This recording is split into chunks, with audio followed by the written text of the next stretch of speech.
Hello, everyone. Welcome to American Scouser Podcast. This week we have Jack with us, as well as Hillary and myself, Timuchin, and we have a lot to cover. It's been some crazy last 2, 3 days over here. So let's start, and they're all good things for the most part. So let's start with the best part, which was Sunday, which was the United game. A well played game. I guess we'll start from the very beginning.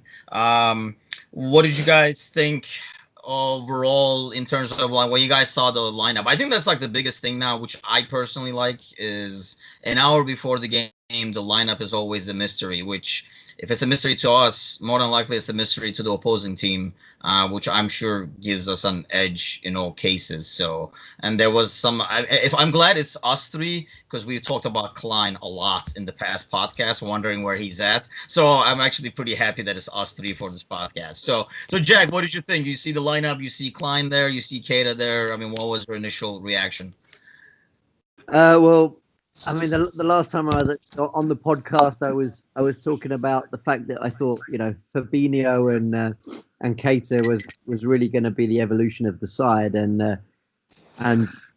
they were phenomenal. I thought the man of the match was Fabinho. I thought he was phenomenal. But yeah, obviously having a look at the lineup, a bit nervous about Klein. He's been out for so long. You wonder whether he's going to get the advantage taken out of him on the wings, because United do have some fast-paced attackers. And yes, and Lovren, God love him at the back.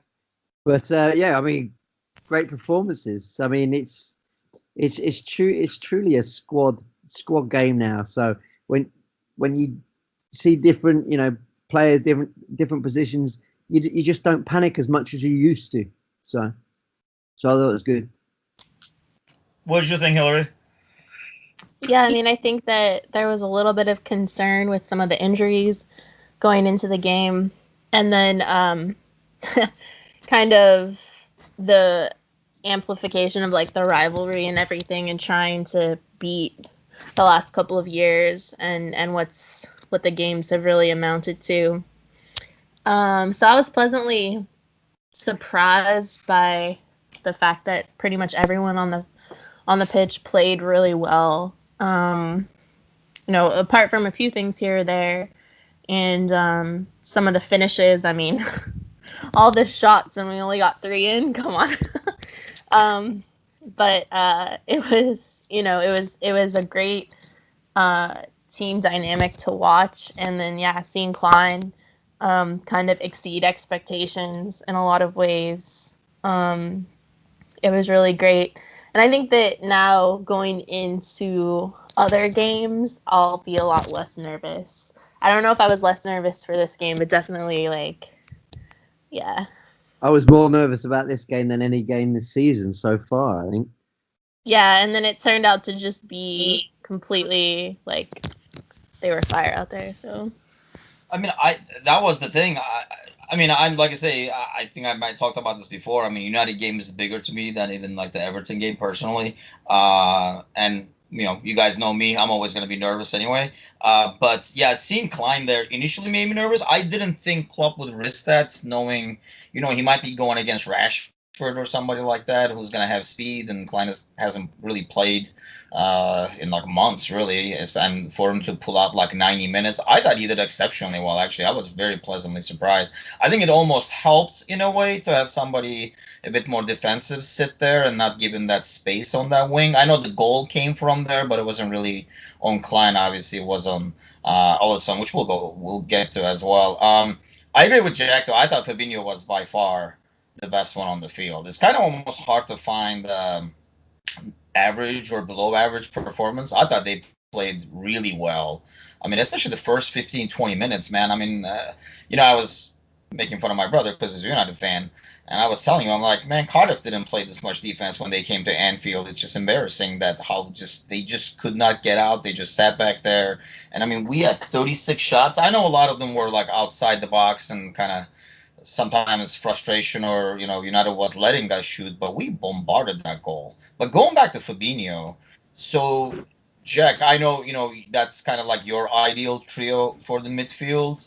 I mean, do you see this going forward as this is our midfield, or we're just gonna see more of what we have so far, where every week it's just gonna be like a different combination of the 5, 6 players we have there? I think it's going to be a rotation. So we're going to, I don't think you're going to see the best until the Champions League final that we're going to win. where you will see the best team turn up, and I think Keita and Fabinho will be in that three. But I think you're just going to see it, changing each time, whether it's Milner, Henderson, Keita, Wijnaldum, Fabinho. So, and I think that's the way to do it. It's a squad championship now. It's no longer a team. So we're gonna need everyone fit and fresh and ready to go. I know we got the guy fired at the end, but were you guys like shocked with? I mean, I was personally almost relieved when I saw the Manchester United lineup, and was kind of shocked that he didn't have some players out there who always give us trouble. Like he didn't have Fellaini out there, he didn't have Mata out there, and those are two guys that they're not the best players, but somehow historically they've probably given us the most headaches. I don't know why he didn't have Mata out there. Mata is a great player. I mean, obviously, I know why he didn't have Pogba is because they've fallen out. He had to be sacked. He showed absolutely no ambition. The team was disjointed. When they needed to score, they kind of just bypassed the midfield and they still had 9 people behind the ball, and then when they decided to attack, they just played the long ball. Fellaini was the target, and it was just woeful. It was like we were watching a mid-table team, If that. Exactly. It was embarrassing if you're a United fan, and I didn't think they had any other option but to terminate him, which is 3 years to the day he was terminated from Chelsea. I know that was kind of ironic. I mean, I think that is just terribly played by Manchester United. Just totally mishandled the entire coaching thing, which hey works for us. I know after the game, I was watching the post game, and all they could talk about was the misery of United, and my initial reaction was, man, I mean, why aren't we talking about us? There's so much good to talk about. But then I found myself kind of enjoying the misery of Manchester United more, and it was definitely better TV to be able to watch that and listen to that and just like chuckle about the stuff they're saying about the club as a whole. But I mean, let me ask you two individually. I mean, what are you guys' opinion of Mourinho as a coach? Like Hillary, what is, how do you rate him? Well, I don't have any of I didn't follow club soccer in the 2000s or anything like that, so I didn't know him before Man United, Real, and Man United really, and then Chelsea the second go around. But really, I hated him, but at the same time, I kind of like enjoyed the drama and the spectacle that he brought because, I mean, sometimes he said stuff that was really just honest about certain things, and I could kind of understand where he was coming from. And you can't deny like some of his achievements. But I just think that he was really the wrong fit for United, and I think that they made a poor choice in appointing him in the first place. In general, I don't think that he ever really could have been what they needed. That might be a whole nother story about what might be wrong with everything going on over there. But him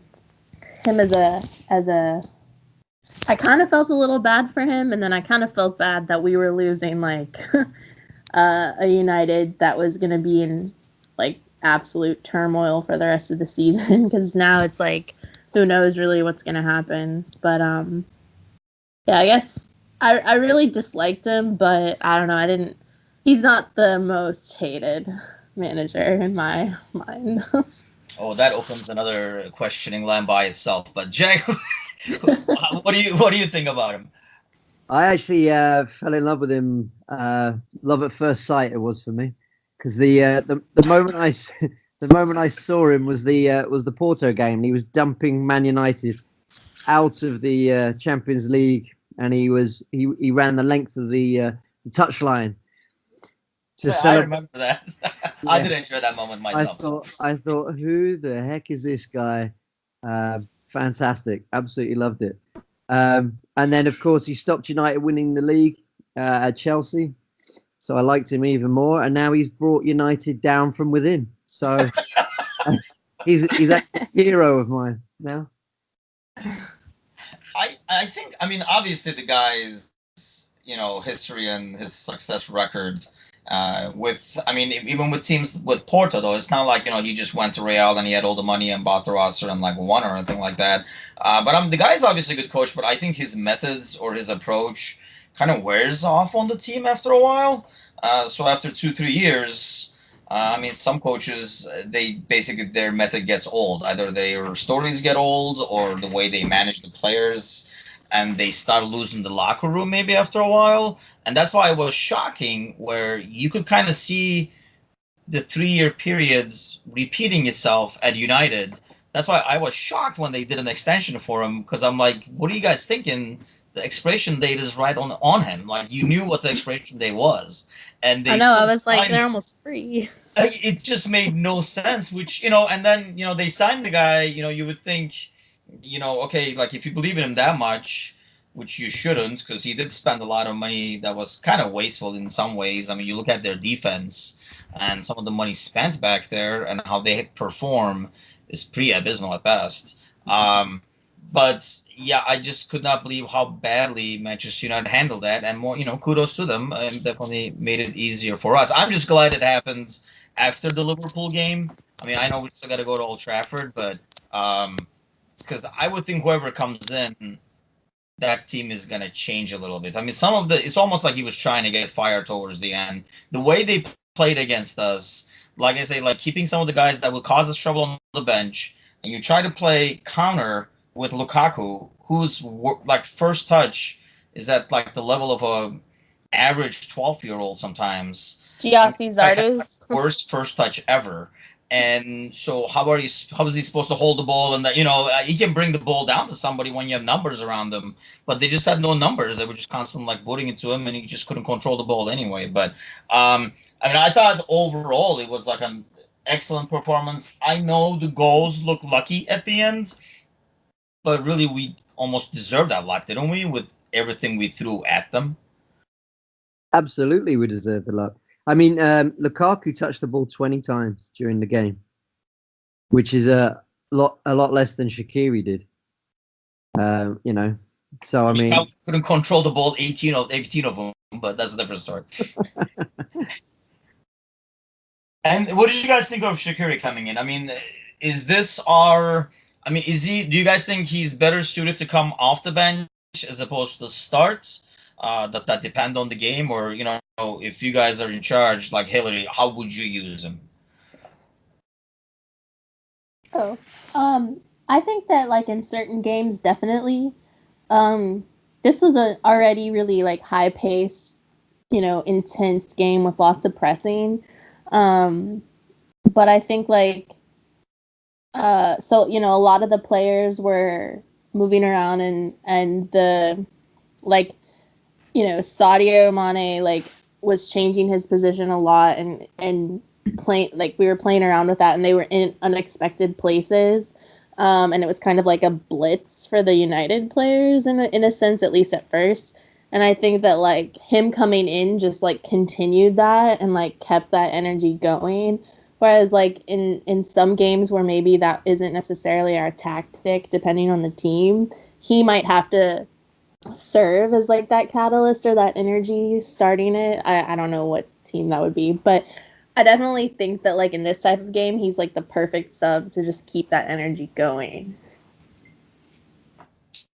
Yeah, I agree. Actually, that's a good point, especially in a game like this where it felt like it was almost there. We just need an additional spark, and he just delivered. I mean, I know you said, Jack, like, ideally it's going to be a rotation. So you think he's going to be coming off the bench in games like this and starting against, teams at Anfield where we know they're going to close up, which, I mean, so did United, I guess. But, so quote unquote, like lesser teams, you think he's going to start against at Anfield? I mean, when he starts a game, as Hillary said, he's just a bundle of energy. So he's fantastic starting. He does tend to peter out as we go on. Against the lesser teams, I can imagine the four working really well. And Shaqiri playing, the fourth attacker. But I love the way he was talking about. He was spotting certain things when he was sitting on the bench. Watching where the defenders were not picking up and things like that, and targeting them. I know that Fairclough and players like that used to do that very well. So he's kind of making a little claim for a super sub role. I'm actually glad you brought that up because I actually even mentioned it to my daughter, and obviously, she plays travel soccer and stuff, and I was like, whenever you're on the bench getting a rest or whatever, watch the game carefully because you see players' tendencies and you see things happening on the field if you're paying attention. And I was using that as an example because, he basically, and you can, when you watch the goals, you can kind of see him not getting sucked into the middle, kind of like standing back a bit, knowing the space is going to be there and the ball is going to come there, especially in the second goal, his first and our second goal. So, apart from NBC Sports asking him, I almost felt like it rubbed him the wrong way. That interview was not as good as the other interview I watched with him post game. I think it was Sky Sports had that one. That one definitely was a lot more positive. I felt like when they asked him if this was his biggest moment, he was kind of offended, having won like a Champions League and things like that at Bayern when he was there. I mean, he's a quality player. He has a lot of good experience, and he's still young with the amount of experience he has. So, I mean, I agree when you said, I think we're going to see a rotation. It's going to be almost like a different trios, getting out there every game, which, like you say, what I was saying in the beginning, I think gives us an edge over any team we play against. So now that we've seen this, without going into too much detail, who would you guys anticipate to start against Wolves on Friday? You want to go, Hillary? Well, I haven't given it much thought. But I think one of the kind of you see Genie starting a lot in the midfield. So I definitely think that he'll start. I feel like maybe if Milner's is back, I haven't heard any news on his injury or what was going on with that. I could definitely see him playing. I guess so. It'd be Alisson, Klein. I guess who else would we put it right back? Yeah. There's no other options really unless we bring in a youngster.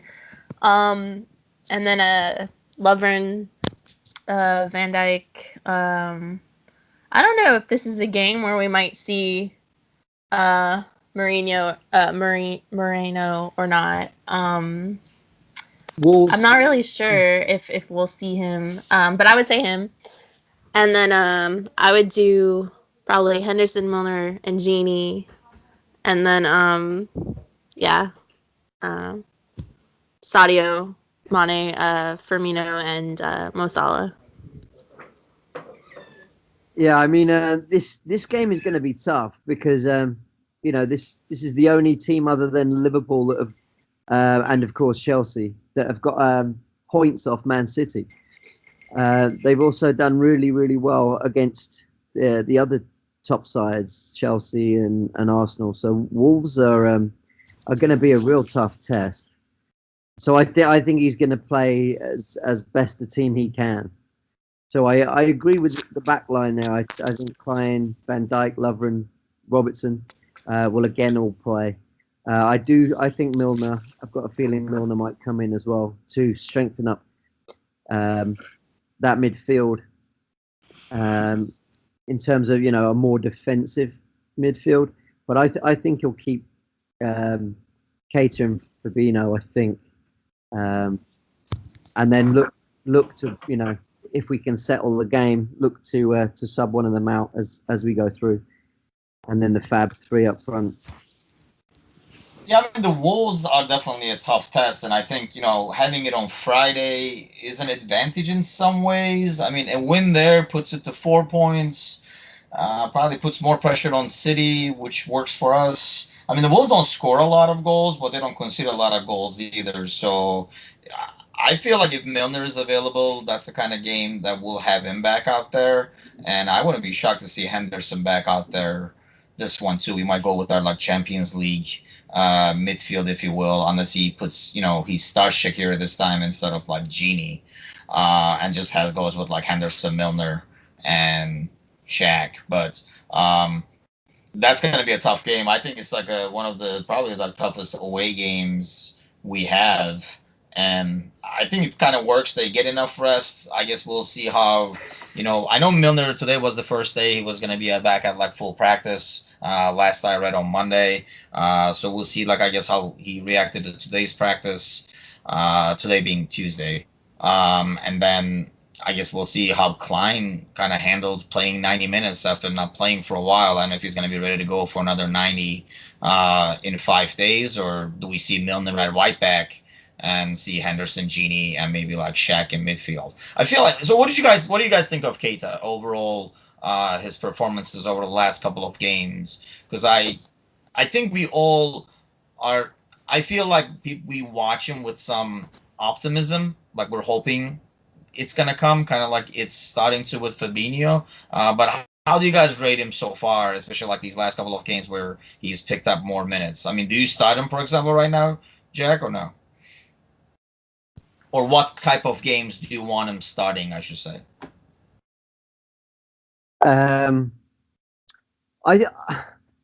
was impressed with him the last game, but he was okay against Man U. I think he's got so much potential.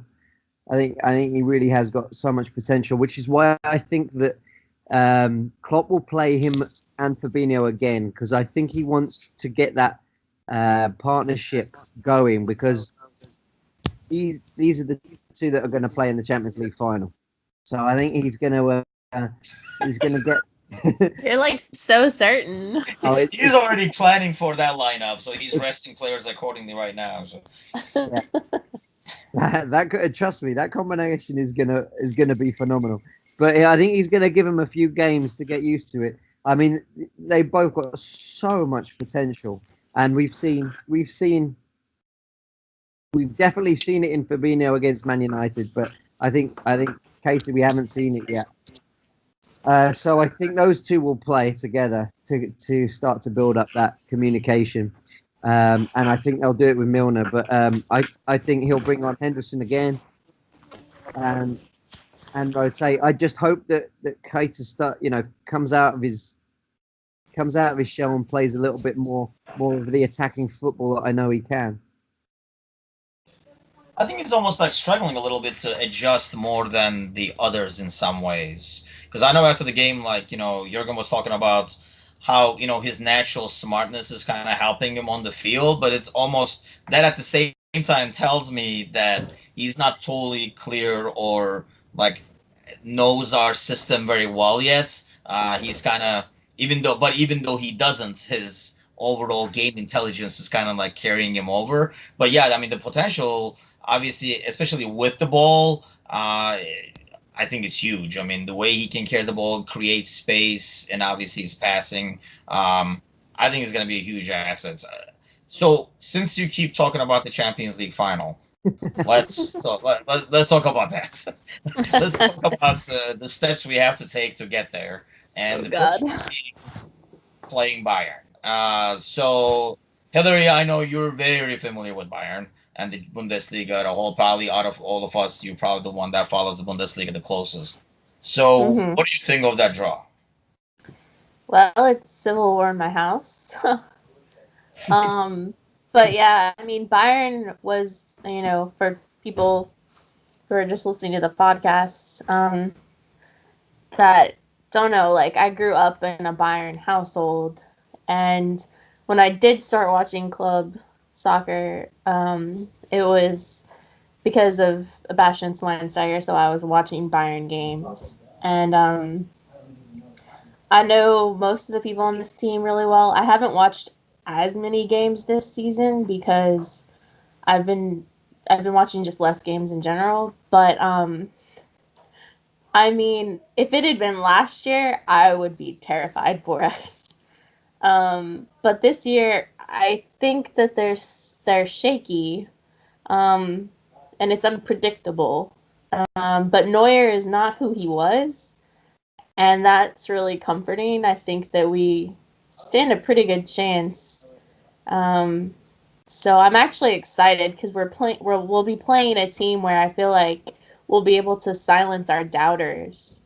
Who say, "Oh, we got through Champions League last year playing only easy teams and stuff," because you know even though they've been struggling, they're still rated as one of the best teams in the world. So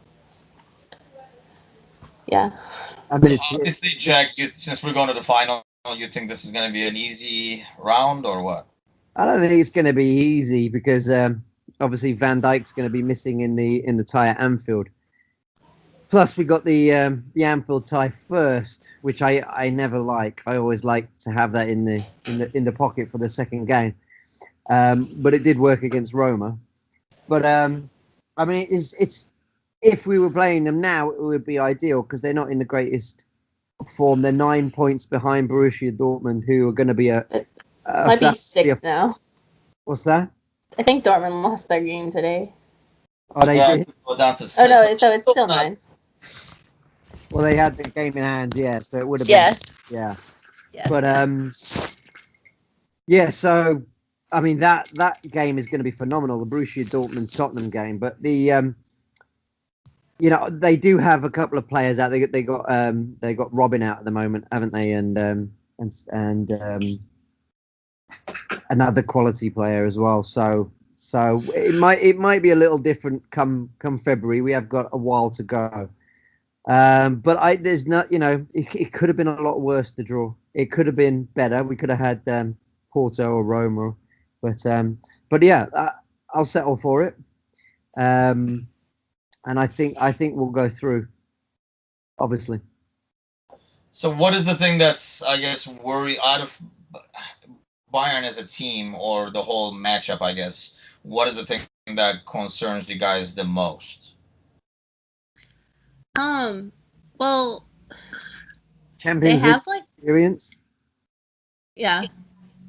And they have really good younger players who are getting more and more in the front. They have Coman and Gnabry, who the more playing time they get, the better they're getting. And that's kind of their other than the usual suspects up there, with Lewandowski and stuff. That's what they're really using right now. So while they have a weaker defense, and Matt Hummels and Boateng, I feel like it's their front that's kind of the scary part for me. Just because I know in that first game we won't have Van Dijk. And our defense is we don't know what we're gonna have in 2 months. We don't know who's gonna be available necessarily or what kind of form they'll be in. So that's kind of what scares me, because if they get 2 away goals, I'm not sure with the way that we're finishing that we can get two or more away goals at the Allianz Arena. So that's kind of my nightmare scenario. What is your biggest concern, Jack? Yeah, no, I completely agree with Hillary. I mean, Rob Lewandowski is unreal, absolutely unreal. A player I wish Liverpool had got so many times. Phenomenal. And without Van Dijk, you're absolutely praying that Gomez and Lovren are fit for that one. And I think we can score two out there, but you don't want to rely on that. Certainly not. So I completely agree with Hillary. And obviously, we got a lot more time. A lot of things will change in the next. I mean, what do we have? Almost like close to 3 months right now in terms of rosters, us and them. But yeah, not having Van Dijk in the first game is concerning because you don't want to give any away goals, ideally. And that's why I almost feel like we played a lot more safer if we have to, and then hope to get an away goal when we go there. I guess my biggest worry is our record so far as Away.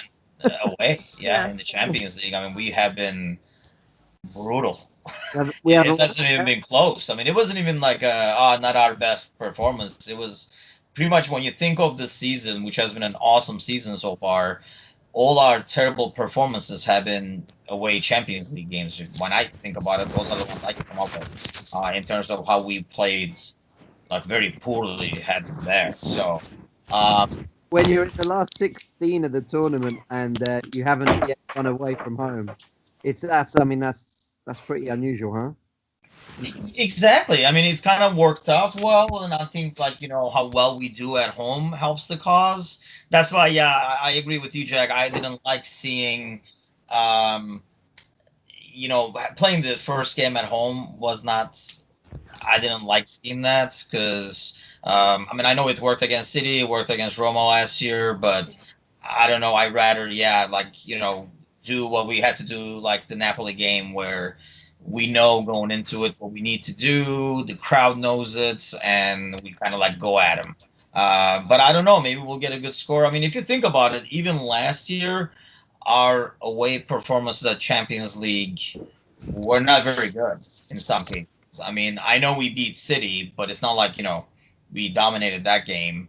I mean, the Roma game, we even managed to make that interesting in the second leg. So, I mean, it's Interesting word for it. Champions League games are tough. I mean, it's just like obviously I mean, all these teams are good teams, and just like us at home, they're even tougher. So I mean, you can't expect to go around and make people look bad all over the place anyway. Probably not a realistic expectation. But yeah, it's definitely going to be tough. I mean, yeah, I mean, Porto will be better, but I think it could have been a lot worse out of all the people, especially with like Jurgen knowing the Bundesliga and most of the players at Bayern. I figured, we will have a slight advantage there as well tactically. Um, so let me ask you guys this. In terms of going forward here, we got a couple of weeks going into January. With these results coming in where the team is a momentum, I almost get the feeling that we're not doing anything in January to mess with what we got. What is your guys' take? As we're only 2 weeks away. Are we buying someone or are we kind of like staying put? Yes. I think that we'll buy another defensive player, center back, just because, or someone like kind of versatile, like Pavard, who is right back in center back. It was coming. It was brewing. I knew that was next. I have been a fan of his since last year. I wanted us to buy him in the last January transfer window before the World Cup.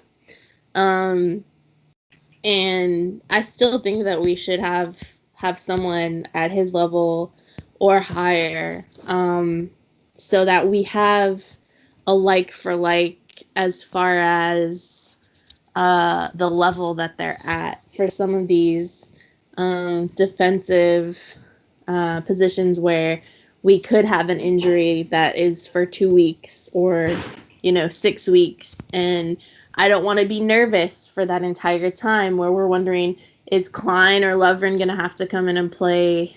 I mean, I'm not so worried about Lovren, but, are we going to have Milner or Fabinho go to right back or something?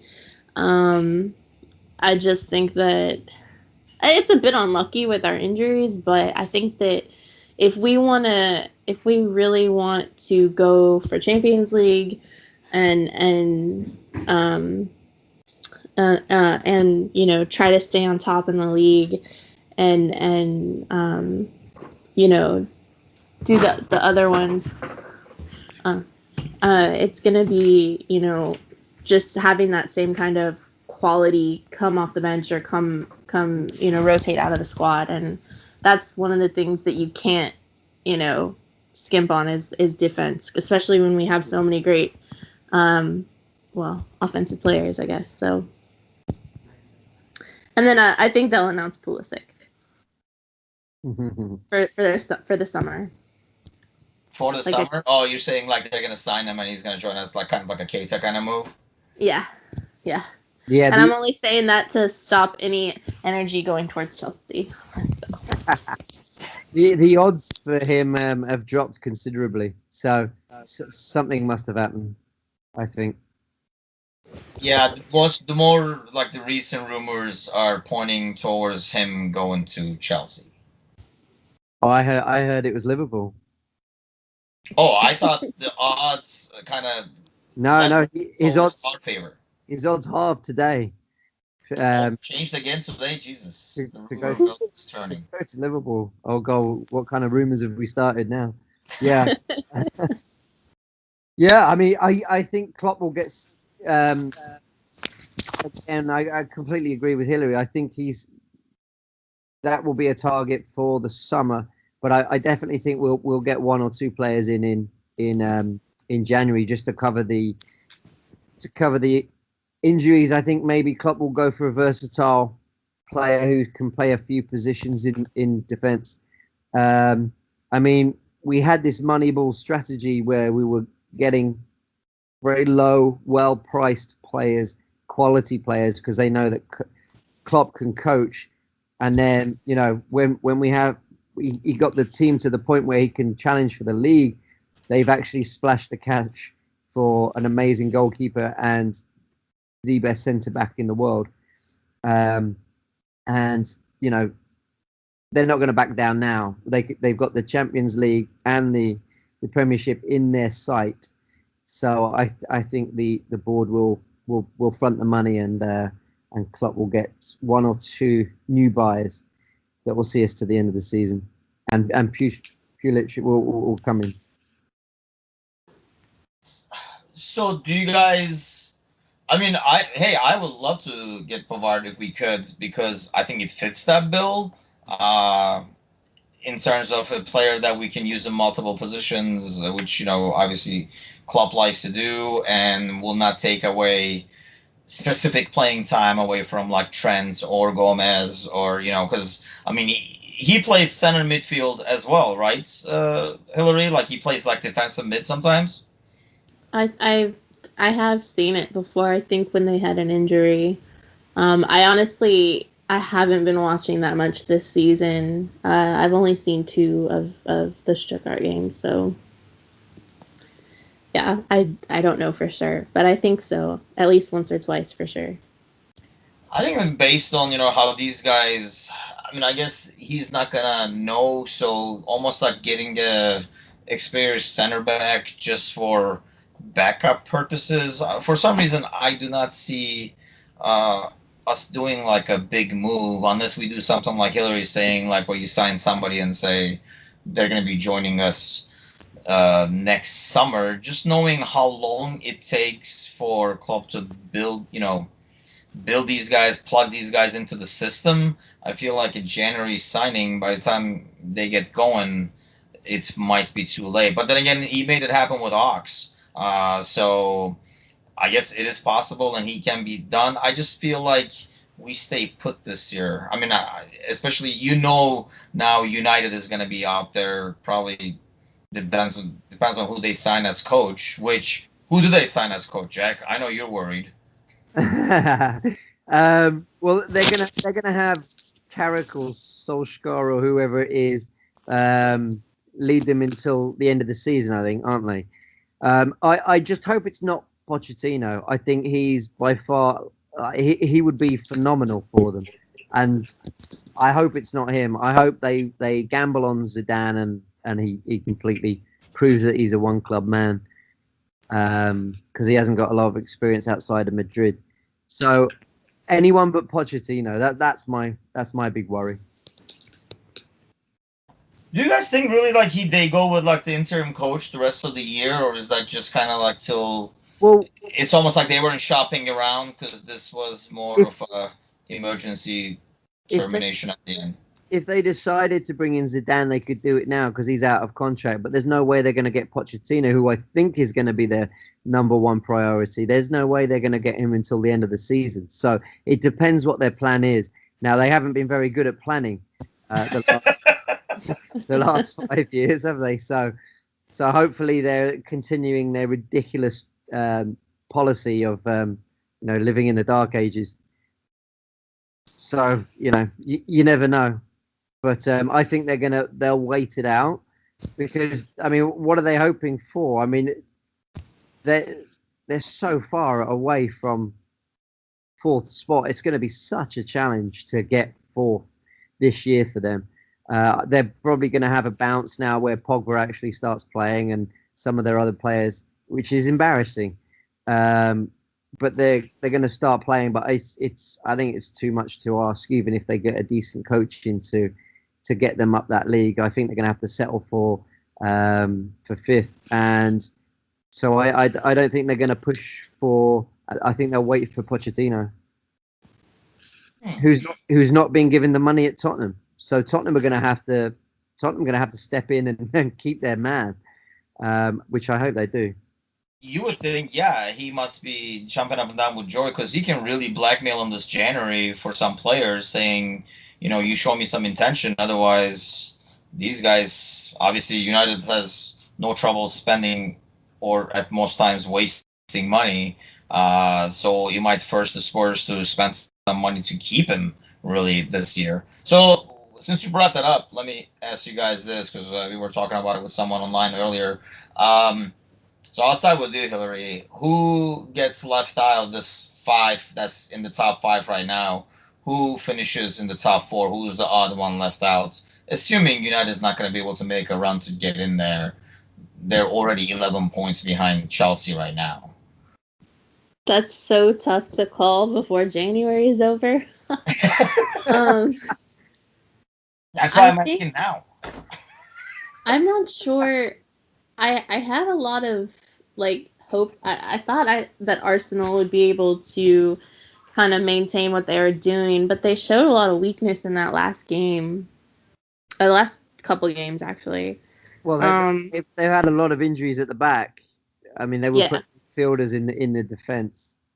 Yeah. If they can keep on what they've been able to kind of do so far this season until recently, I could see them definitely in maybe fourth, as it should be. But yeah, I definitely see us on top. Man City and I guess Tottenham. I don't see anyone else breaking in, but it's so hard to tell right now because that gap just seems to be getting bigger. But I don't know who would be the wild horse. Certainly not United, but they could get that boost from firing their manager. But I wouldn't see them being able to hold on to it for too long. I think they will get a boost. They're going to have Pogba. They're really their best player back on the field, and that's my thing. And like you're saying, Jack, I don't know how good of a situation that is. It's kind of like, the spoiled brat who got his way almost. And so he's probably going to be out there playing where he wants to play, which will bring the best out of him. And obviously he's like a top quality player. So I feel like they will make a move. They will not be as bad as they were. They've only won 7 games out of the first 17. So that roster is a lot better than that. So, that's all Mourinho messing things up, or that just has to be bad coaching. That roster has a lot more quality than that. So I feel like they will make a move. I just don't think anybody. I don't see 2 teams out of the top 5 that will have such a big collapse, I guess. No, there's no way United are going to finish anything other than 6th. They're 8 points behind Arsenal already, and Arsenal have found their form up until the last game where their injury crisis has got too much. They'll reshuffle, and I don't think they're going to go. You know, they're not going to go down a place. Certainly, I think the top four are going to remain the top four the way they are now. I think Chelsea will finish fourth. I think Tottenham will finish third. Man City second, and Liverpool top. So I'm sorry, you left Arsenal out, right? As the odd one out. I think it's going to finish the way it is now. I think Arsenal will finish fifth. And the only change in that top five or the top six right now would be, Arsenal jumping above Chelsea. I agree, especially if Chelsea has a few injuries. I think Chelsea's a team that they have a good coach now, but I think they can have key injuries to one or two players that could really turn everything upside down, which is probably one thing I really like about us this year, where we've actually had injuries, but we've been, and so is City. I mean, it's a sign of a good squad, I think, as opposed to just having a good starting 11, that we've been able to kind of like dance around these injuries with different lineups and still been able to, win games. Not always pretty, but always, being able to find ways to get the full 3 points, which is, I guess kudos to signing the right players and having built like a good squad, which obviously United was not able to do. So what are you guys very early predictions for the Wolves game? Jack, we'll start with you. You're the optimist. You can set us on a good tone right off the bat here. I think this is going to be an unusual game for the new Liverpool. This would be a result that you would expect last season. I think we're going to win 3-2.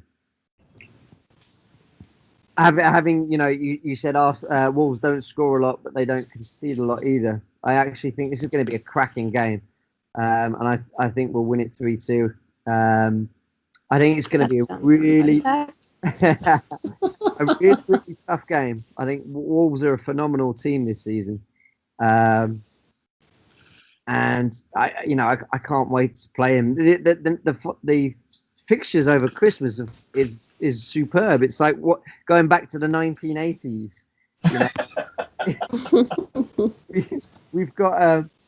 We got Wolves, and then on Boxing Day we got Newcastle, then Arsenal, Man City, and Brighton. It's like going back to the 80s. So and the 80s were great. So I think it's all going to be good, and it's going to be started off by a 3-2 victory against Wolves. What do you have, Hillary? I'm gonna say 2-1 Liverpool. I don't know. I don't know if we will have that momentum. We still aren't finishing our chances, and the Man United game was just you hate to call those lucky goals, but they weren't necessarily like the most beautiful. Well, they were because they were against United, but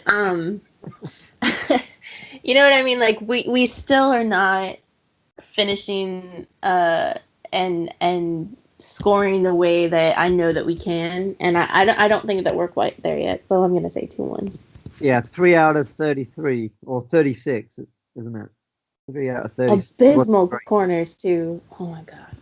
What was up with those corners Robertson was taking for a while? I was like, stop taking corners. Love the guy, but I mean, if we'd crossed the ball properly in that game, we could have scored 6-7 goals. Double digits. Yeah, ridiculous. I just don't understand the thinking behind. We were sending Lauren and Van Dijk in there, who are big dudes. So I don't understand our persistence of trying to go to the front post to get that, or getting the defense up there. We just kept trying, or I don't even know if that's what we're trying, or the crosses are that bad where they're just not getting enough air underneath them to get to where Van Dijk is. I feel like even if those guys do not score, especially a team, that box was so crowded with United being parked back there, anything can happen, kind of like Shaqiri's goals. You know what I mean? Any deflection, the ball can go all over the place. Somebody tapping it in. It felt like just put the ball in the middle and let things happen, but we just could not. I mean, when I was looking at the stats after the game, I was like, why aren't we doing the most basic thing in terms of putting it in the box? And it's, Salah goes there to take it away from Robertson, which almost was semi-comical at that point, and then he delivers a brutal corner kick. I was like, Yeah, I'm same. like, just can we get Milner in there, just take corner kicks and come back out? It was just bad. So That's what we're getting in January, is a corner kick coach.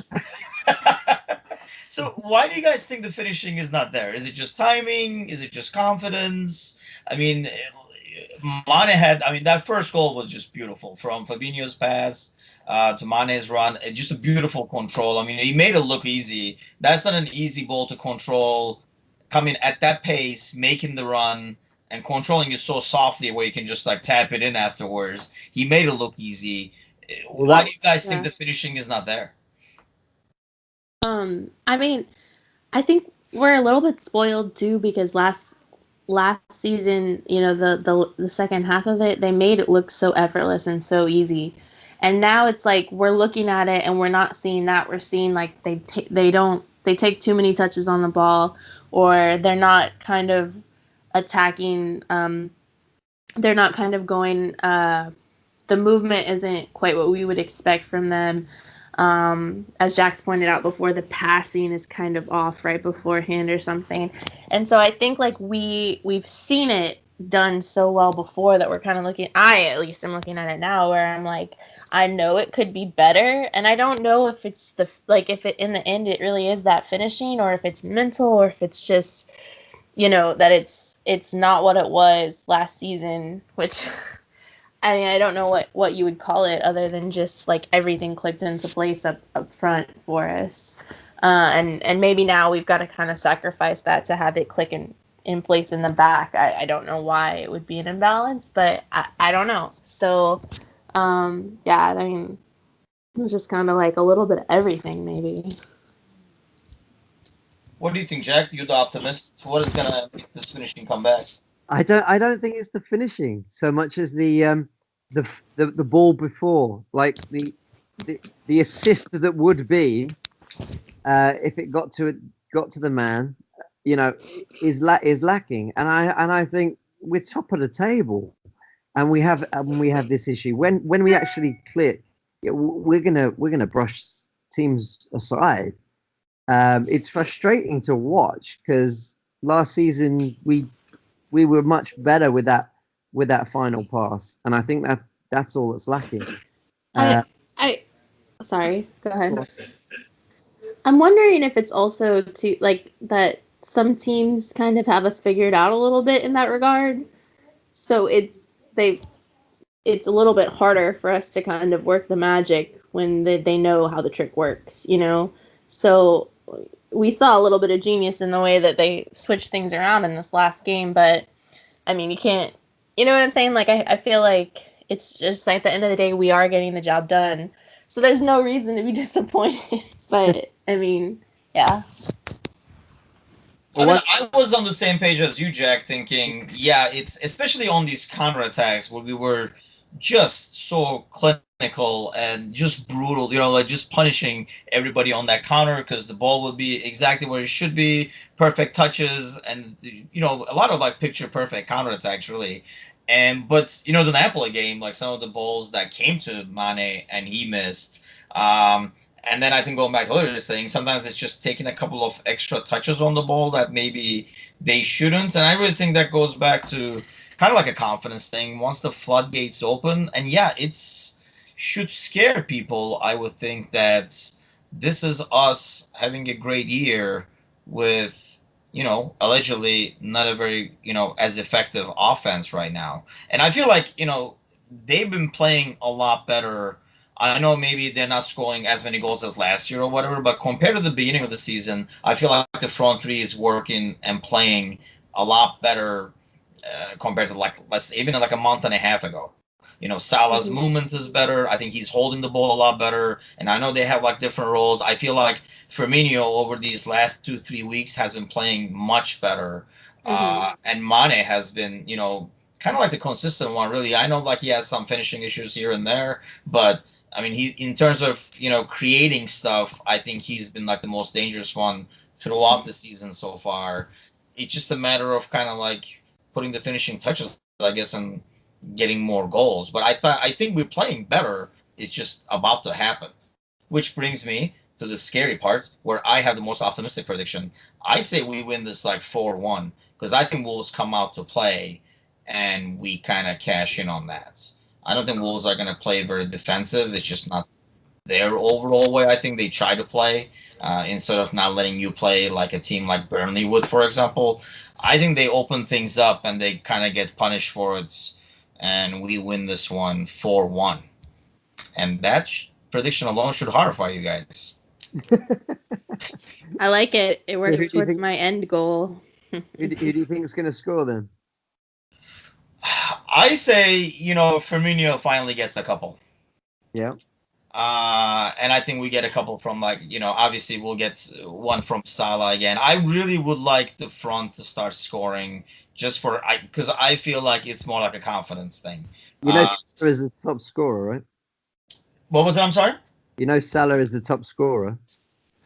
Yeah, but I mean, that's the thing. He's probably spoiled us more than anything else. But I still feel like there are times where Salah last year would have taken the touch and, one touch and, put it in the right place. Whereas it's like sometimes he's like almost like overdoing it, trying to get the perfect shot, if you will. But I think they're finally clicking. I mean, maybe it was because it wasn't just the United game either, though, if you think about it. These last 2-3 games, overall, I feel like the movement has been a lot better. I don't know if it's because of, midfield being able to support better and them moving around as well.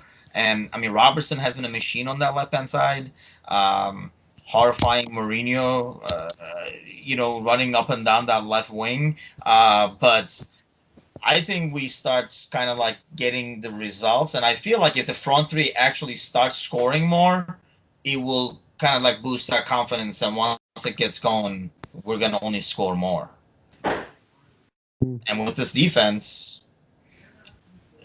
I think we're headed in the right direction here. This is a tough game, definitely on Friday. But I mean, let's face it, we went through a 2 to 3 week phase over here with some tough away games, Champions League games, and now United, and it's been kind of nice and easy, smooth sailing so far. So where does this winning streak end, you guys think? Next season? Next season? Man, after the Champions League final? So, I went to a high school that didn't lose for their football games for 153 games. What? They were number 1 in the country, and when I was a junior, they lost their first game in 12 years. Wow. And so the longer it goes, the more painful the loss is. So I'm ready for it whenever. As long as it's not January 3rd. Yes. No. It preferably after that sometime. Yeah. The next game. Who do we play? After that, Wolves in the cup. That'll do. That will not do. I really want. I do not care as much about like the League Cup, if you will, but I want us to keep going in the. And I don't want to lose to Brighton. I really don't want to lose. I was more thinking, you guys are really pessimistic. Why are you guys going to losing? I said, when does the winning streak end? I didn't say, when do we lose? Well, we lose away in Europe quite a lot. Let's hope that doesn't happen. I mean, a lot will change till February. It's kind of like it's been a great month so far. I just hope like the rest of the month we keep going and get this 4-1 win. I'm still waiting for my medal. Called another score dead on for the United game. So hopefully I'll nail this one to 4-1 and we get out to like scoring ways. I think winning this Friday will put even more pressure on City. not that they have a very tough game. They're playing Crystal Palace, but you never know the way City plays. If they're not scoring a bunch of goals and extend that goal difference for Hillary, um, they are not. They take a lot of risks in the back, so they can they can let goals in.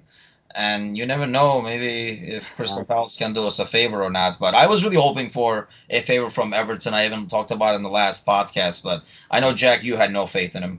No, Everton give those games away.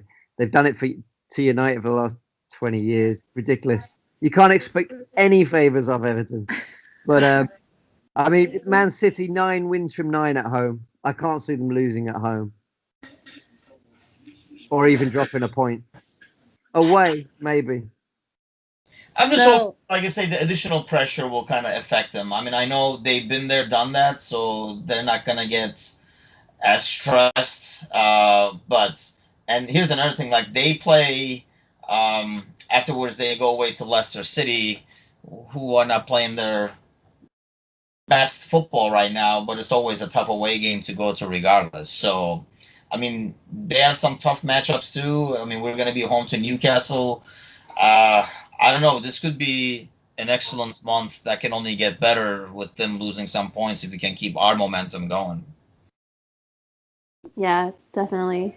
And just to go back a little bit, I think that Bobby is gonna come out with a goal in that game on Friday. He laid the groundwork with his no look pass and no look throw in the Man United game. So I think he's gonna get a no look goal.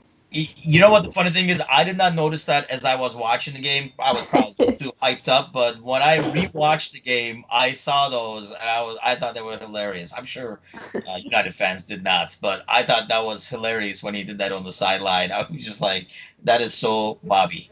But hey, love seeing that, especially going against United. So, but honestly, I was hoping more Mourinho would stick around a little bit more to add to the misery. I almost feel like United fans are revealed. I mean, kind of like relieved now and almost like thankful to us because we kind of put the nail in the coffin.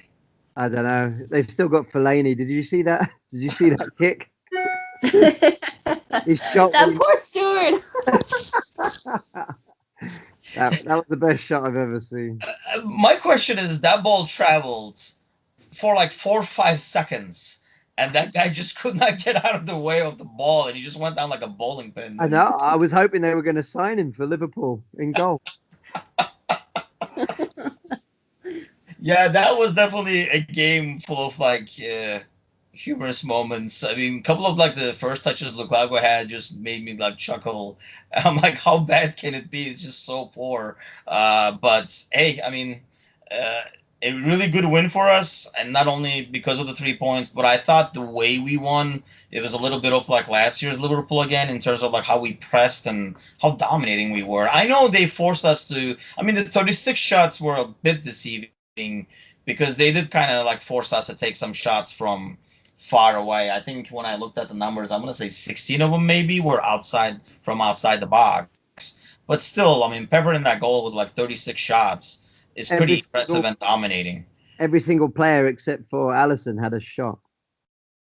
That has to scare him. I know when that was the funny thing when Shaqiri got the goal, Klein was kind of winding up, but you could tell he was going to wind up too long and it was going to get blocked. And I'm like, that would be pure irony if Klein scored that goal. But hey, I'll take whoever scored it. I mean, like I say, yeah, it was a deflection on both of them, but I think we deserved. I mean, there are games where you almost deserve the luck, and I think that was 36 shots by itself should earn that luck. They had the luck for the Alisson goal, so it evens itself out. Well, actually, I was going to ask you guys about that. What did you guys think of that? Because I mean, I started reading stuff online at halftime, and I was like, man, fans just can't be ruthless and expect players to be a machine. And I know I was personally very harsh on Alisson when he conceded a goal in Leicester City, because I thought that was something. That wasn't just a mistake or mishandling or anything like that. That was just a dumb decision. Whereas this one, I mean, every goalie is going to make some kind of mistake here and there. I think if you look at the big picture, the amount of points he's kind of gained us, the amount of games he's kept us in with a crucial save, and then we go on to move the games. I mean, what did you guys think of that mistake? And what were you guys' initial reaction? And why was I the only one who saw all the negative comments online afterwards? It just drove me nuts. I try not to go online because it's full of the very strangest of people. So I stay away from it. You know this podcast is online. Yeah, but I'm doing the talking.